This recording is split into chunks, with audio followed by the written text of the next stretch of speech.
Welcome to the Ageless Traveler, the #1 resource for active 60-plus travelers. Discover the most exciting destinations, the deepest discounts, and make new like-minded friends. Did you know that the NIH recently reported that travel increases your longevity? This episode of the Ageless Traveler is brought to you by Cruises.it, the most comprehensive ocean and river cruise site to book all your cruising needs. Receive the deepest discounts and perks beyond what is offered by the cruise lines themselves. Once you book, you are alerted if your cruise price drops, so you never pay a penny more than the lowest possible price. Now here's Adrienne Berg, host of the Ageless Traveler. Hello. This is Adrienne Berg, and we have a wonderful, fun show today. We're going to begin this episode by traveling. We love to be the ageless traveler. And what I hear from you all the time is, I'm traveling. I want to travel. So we have with us today Tricia Pimentel. She is the Portugal correspondent for International Living magazine. She's the author of several memoirs, Rabbit Trail, How a Former Playboy Bunny Found Her Way, and A Movable Marriage. Now, the movable marriage to me means that they move around, they go to a lot of different countries, they're extremely international, and one of her first loves is Portugal.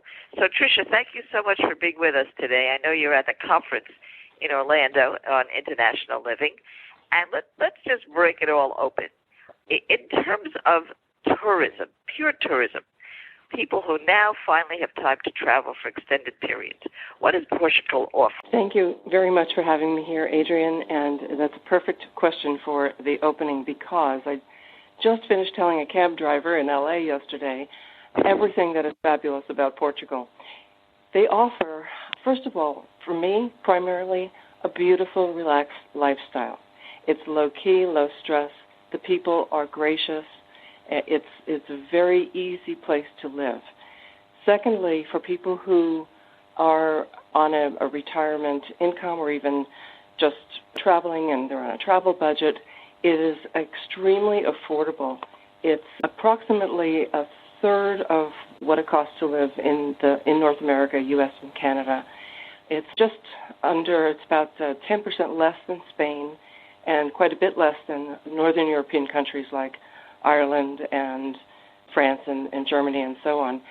They have a wonderful fresh cuisine, big on seafood and everything, so that foodies will love it, and of course all the wines and the port wines in the north, which are actually obviously all over the country, and affordable health care, great system, public and private, insurance available. So it has the whole package in a nutshell. And I'll put my 2 cents in. I love Portugal. I personally was surprised by it many years ago, the first time I went, because it's not the first place you go. Generally, you want to go to France or England or whatever. But a couple of things that really strike my fancy. One was the food.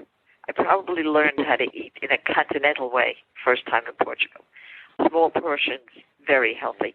But the other was the Straits of Magellan. There was something about standing there and understanding how many explorers left and found the world from Portugal. That's very inspiring.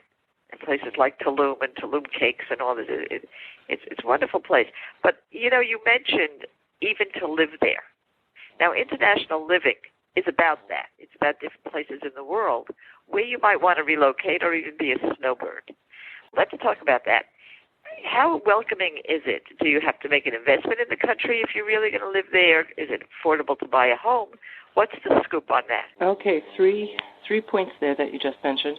One is how welcoming is it, and I believe it was Forbes magazine recently did a study, and Portugal scored in the 97th percentile of all the factors involved, making it the #1 most welcoming country in the world for visitors and whomever, because they welcome retirees, doesn't matter. They're very warm, loving people. The second one was about how to get there, like, do you have to invest or whatever. You only need a passport if you want to visit for 90 days or less. To get a longer than that, if you're going to move there and retire, or even go there to work or study, you would get a long-stay visa, which is very simple to get from your local embassy or the consulate, Portuguese consulate, wherever you are in your home country. And then the process is continued when you arrive with immigration in Portugal, but you have to start that first. The real estate market is is going up. It has been on the rise. Of course, some high-profile people like Madonna, of course, who bought outside of Lisboa in Sintra, and all the golfers in the Algarve, or musicians. So prices are going up, but of course, it's not reflected greatly in what the kind of homes that you and me and your listeners would purchase. So there's a slight bump or an uptick, but not humongous. So, for instance, a 4-bedroom, 5-bedroom home with some property and 3 or 4 bathrooms, depending on where you are, can easily be purchased for somewhere in the $300,000 range with property, as I said, and with a pool. If you want to be close to an expat area, like outside of Lisbon or the Algarve or in Porto in the north, then you're going to be looking at upwards of 5, 6, 700,000. But still, I was just in LA and looking at properties with my daughter, and you can't rent anything for less than $10,000 a month. So it's right. It's strange. I would say that in terms of housing, for most people who are looking at, let's say, over 55 communities or any kind of downsizing, it's lateral. In terms of actually buying something, it is probably lateral. In renting, it's much, much, much cheaper. Now, I want to talk about something that the only one thing that bothers me about Portugal, the language. And it's not so easy. My Spanish is good. I can get around Spain or any Spanish-speaking country. But boy, Portugal isn't easy. Now, you've lived there for a while. Do you speak it? Do you have to speak it? I have lived there for 7 years, and I do speak Portuguese. But, I couldn't have a conversation with an electrician about what's wrong with the socket and, all the vocabulary and the technical terms. But I can communicate perfectly in Portuguese 99% of the time now, and I'll tell you how I did it. I started with, and I'm glad you also brought this up, because a lot of people do have that as their fear factor. I just don't think I can do it. There's two-pronged approach to this. One is if you feel you have any kind of an ability, a facility with languages, I started with some CDs that I bought online and listened to those over and over. I took an immersion course at the University of Coimbra, which is one of the longest operating. It's just an event to be there. It's with all the black cloaked students. It's just very. It's been in existence since 1147, I think. I love the history in this country. And then, of course, it's just day-to-day. 7 years, you're talking to people, and you get bits and pieces, and you work on your skills. The other is, I know British expats, Dutch, who have come from their home countries and have been living in Portugal for 20 years and have never spoken a word other than bom dia. So it depends. If you go to an expat central area, you're not going to have a problem if you stay close, because there's a lot of tourism, more and more growing, and so you don't have to fear that you won't be able to communicate. And also the Portuguese are very good at charades. I see. As a friend of mine who spoke 8 languages, I asked her once, Doris, how do you speak all these languages? She said, I speak with hand and foot. Meaning just what you're saying.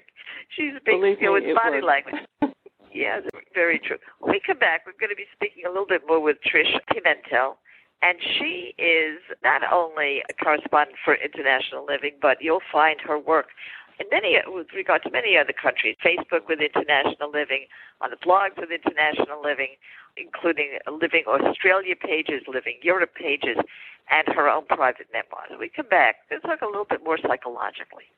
What does it take psychologically, we'll ask Tricia, to make these moves? I discovered from her bio that she and I both graduated from Brooklyn College, so we know that she's a real transplant. If you've been thinking about a cruise, I've definitely got you covered with Cruises It. Now, we have just become affiliated with them. And who are they? Well, Cruises It is the top agency for all the main cruise lines and some of the less known cruise lines as well. Cruises It has access to booking space that's been open years in advance, so you can get the best cabins. That's just number one. But they also make the prices lower. The cruise lines give Cruises It their own exclusive agency discounts. And if you're not from the cruise line, they have their own agency discounts that would apply as well. So you get both any discounts you would normally get on the cruise line, plus additional discounts that are given exclusively to Cruises It because they bring in so much business. On top of all those discount perks, when you book with them, you get the best rate guaranteed. And this is because Cruise Fair Watch system takes place. Now, what Cruises It does is it tracks the pricing until the final payment date. So you keep in mind that to get the best rate guaranteed, you have to use my site. We have affiliated with them specifically. I sat down, I met with them in Tucson, Arizona. I met with Mary Ann Weather. We've now become good friends. She gave me a direct line, not only a link, which you can certainly use right away, but if you have questions, even a specific phone number. Cruises It offers this not just to anyone that is one of our followers, but if you have friends and family, you can bring them in too. So just take a look at the show notes and you will see our dedicated phone line and our dedicated link. Happy sailing! International Living is something I've been following and reading for many, many years. It's a wonderful newsletter. It has a lot of social media, and it really follows all over the world for people who want to either relocate, have extended periods of time in other areas.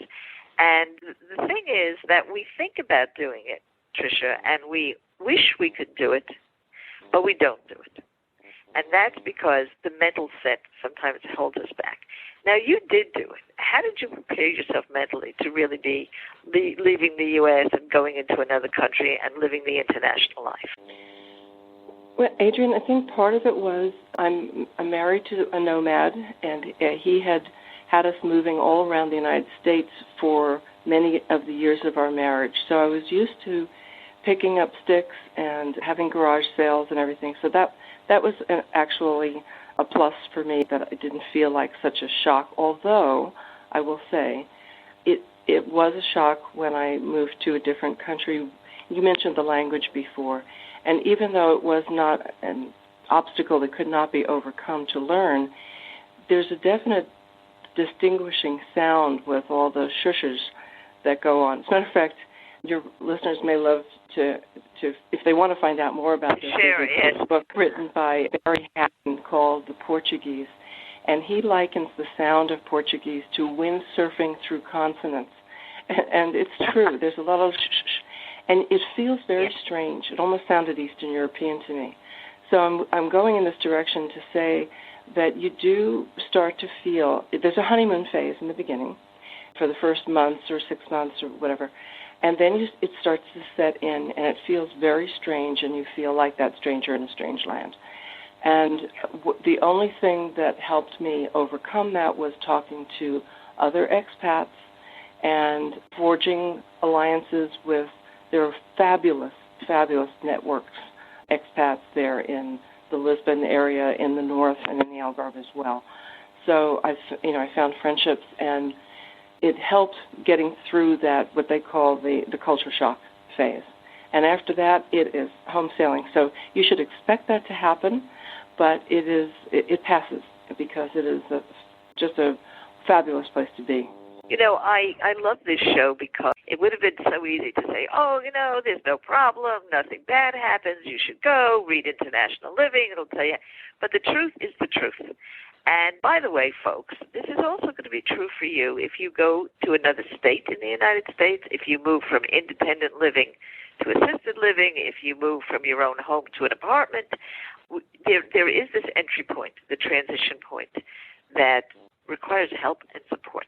So get it. So that's that part. Now, on the more business end of this, you're at the International Living Conference, and trends are coming up. And one of them you mentioned is something we talk about a lot, and that is medical tourism. In fact, we're gearing up to go to Mexico for dental help. How do you like that? I mean, we believe in this. So what's happening? What's happening over there? Well, the medical tourism business has been growing, industry I should say, has been growing in Portugal for the most recent years.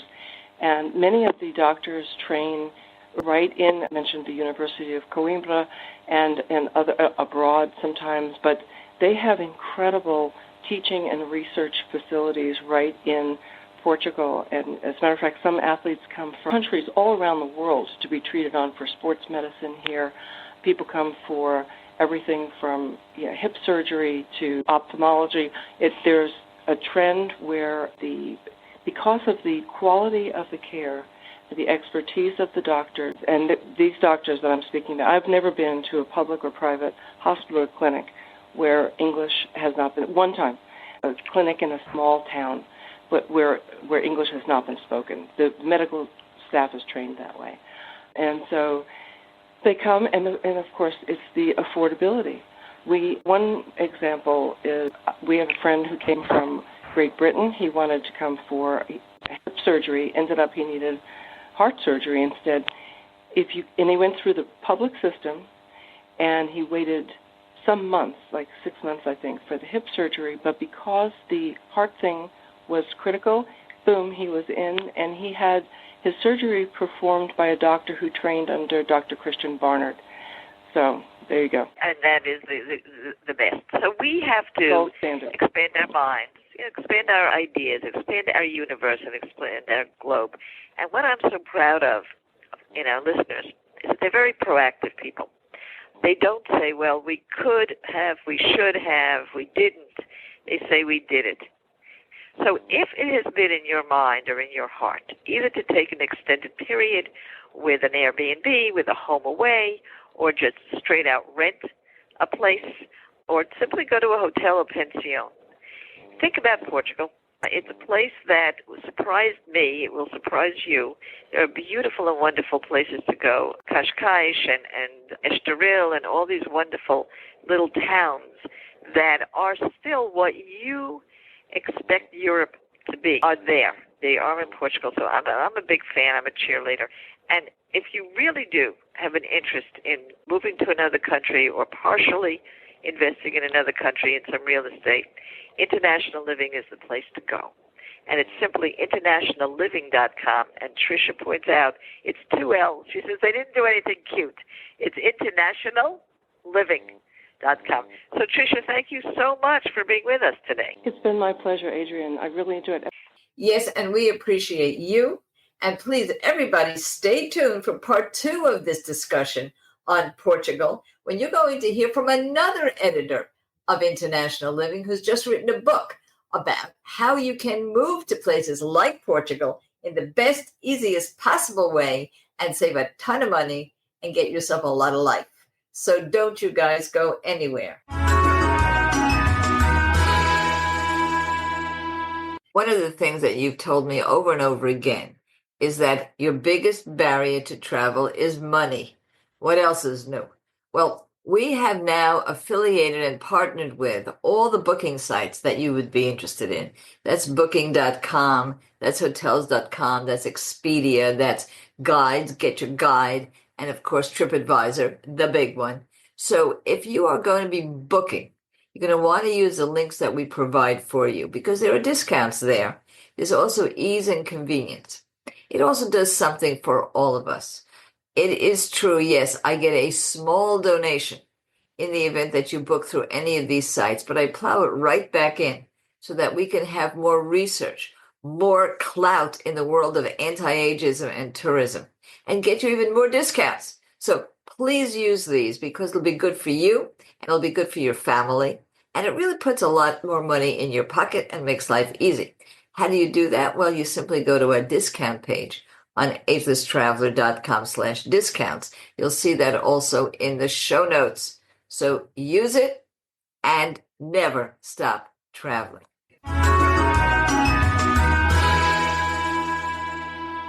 And that was an incredible deep dive into why Portugal is a wonderful place for you to travel, a wonderful place for you to own a home, why it's burgeoning. But there has been a real update on this because there is a new book out by Jennifer Stevens, also with International Living, because of their initiative on finding some hidden gems. Now, we talked about Cascais and Estoril and places that I love, but they are more or less discovered. What about some hidden places? Well, here's Jennifer with us today She's the author of Live Better Overseas, Hidden Places and Surprising Ways You Can Spend Less, Live Richer, and Thrive Abroad. And she is one of the eminent executive editors over at International Living. So thank you so much, Jennifer, for being with us. I do want to talk about Focus Portugal. When it comes to the hidden gems, we have been, we know the Algarve. We've been hearing about it for a long time. That doesn't mean we should pass it up. I want to get your opinion on that. Where are the hidden gems, though, in the country of Portugal? So, and we can talk about the Algarve, but I will just point everybody first, sort of north of Porto. So that coast between, if you go, kind of west of Porto, all the way up to the Spanish border, that area of Portugal is much less touristed, less well known. So towns like Braga and Esposende, and their beach areas, and then Braga's a university town, sort of what we would consider maybe a second city, if that makes sense, right? So it's a place that certainly the Portuguese know about, but it's not on the American tourist trail. It's not really on anyone other than the Portuguese tourist trail. And so it ends up being really undervalued and overlooked. And that's what we're always looking for. Certainly what we're looking for as part of our Hidden Places initiative.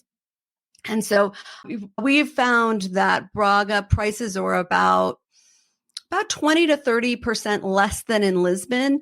And as it stands already, prices in Portugal generally, and if you wanted to just focus in on Lisbon, are about 30 to 50% less than you'd pay in the United States. So it's considerably less expensive, but the quality of life there is lovely. And it is Braga is a beautiful city. And so I think that it is a place that whole part of Portugal is going to be discovered. So that's a wonderful tip. And you said a magic word, and that is university or college towns. I agree with you. Looking at university towns, university cities is a smart thing to do, because that tends to be vibrant. There are lectures to go to. It's sort of a fun environment to live in. And so both Braga has that sort of character, and Coimbra does too.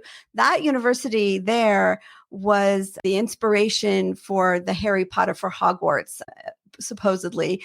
And so the kids, it's pretty cool. The kids wear the black robes, and, it's very pretty. They have an ancient library. The books are taken care of by bats who eat the bugs in the books. And that's a very, very pretty and interesting city. And also, like Braga, not that big.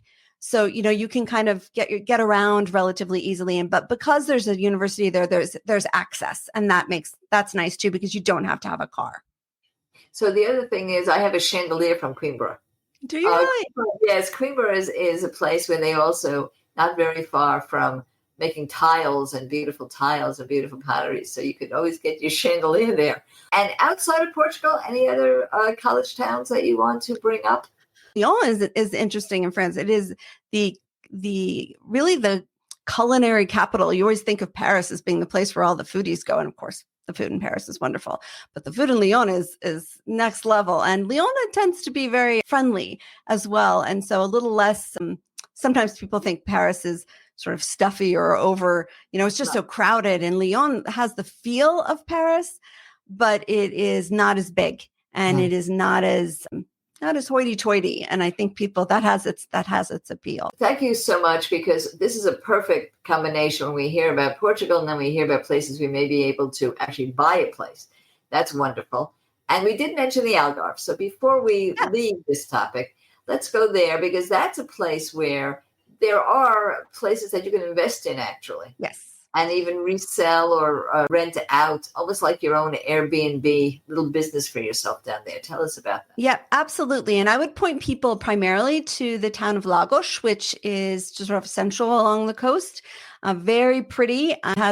Development has come there, but it's not overdeveloped. So it has a really pretty historic core, and you can just rent a place there if you wanted to. You could buy a historic place there, but that right outside of town, and a couple in town as well, there are developments that are kind of, apartments that are lovely that you can rent out, and you could definitely Airbnb. So that would be a place I would suggest people focus in. that near Lagos. And then for a really more hidden place that where the values are very good is Eastern Algarve and the town of Tavira. And that's a place that has a river that goes through it. It's very pretty. And it's not, because it's kind of over near the Spanish border, it's not prime Algarve, as it were, and so you find that that's a little bit underappreciated, I think. And you'll find both lower prices on rentals and homes and condos to buy as well. So that would be my hidden place tip in the Algarve is Tavira. Well, we've got some wonderful hints and tips. And if this is part of your dream, we're helping you fulfill it. And we do certainly want everybody to know that this is the Ageless Traveler. If you have questions, you can see the kind of experts that we have that we can call upon so kindly. Go to fanlist.com/Ageless Traveler. You'll see that on the show notes. You'll also see, and I'll ask her right now, how to get Jennifer Stevens' book. So that will be such an important head start for you. Of course, subscribe to our free Travel Tuesday newsletter. You get that on agelesstraveler.com, and we have it all for you, including our latest free ebook, Luxury Travel for Less. And since we're giving them all these resources, Jennifer, give us the resource for your latest book. Yeah, absolutely. Go to internationalliving.com, and right on the front page, you will see a yellow button that says Live Better Overseas and has the book. So you will just click on that and you can get all the details. And they have a free newsletter as well. We do. So, yeah, and all of this will be in the show notes. And as I always say, thank you, Jennifer, and for everybody else, never stop traveling.